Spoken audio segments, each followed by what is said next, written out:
Good afternoon, everybody. Brandon Schrage here, Technical Service Manager with FMC in Nebraska.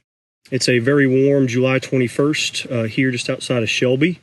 And I'm walking a field that was treated with Steward some 13 days ago. And as you can see, we had a very effective application. We had considerable pressure out here. There was not an in-furrow pesticide put on, and we did have some significant lodging in spots. But what you'll notice is that we have many dead beetles on the ground, caught between the leaves. But also, what I'm able to do is go along the ground and pick up surviving beetles. Well, you might say to yourself, well, why would there be surviving beetles that far out of application? The trick is the emergence window for corn rootworm beetles has gotten so wide that we really have to have a long residual product. And what Steward allows us to do is make an application based on that female egg lay, but then we also reduce silk clipping by additional feeding by controlling the beetles that might emerge late or might come from non-treated fields. And so the idea here is that these beetles are going to take nibbles off these corn plants. They're going to stop feeding almost immediately. They're going to fall to the ground, and then they're eventually going to succumb to their ailment. Here we can see the impacts of not using an ab plant insecticide for corn rootworm larvae. Steward is a very effective post option to help control the adults, result egg lay, potentially take off pressure from years down the road.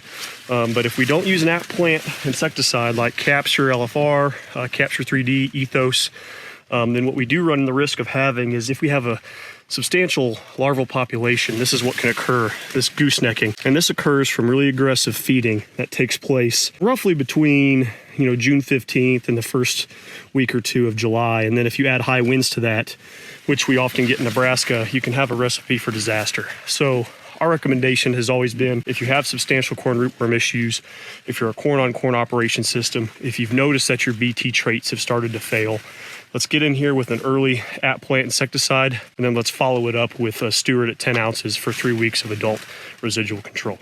One of the additional keys to find out if we had an effective foliar application for corn rootworm beetles is to get in here and actually look for dead beetles along the ground.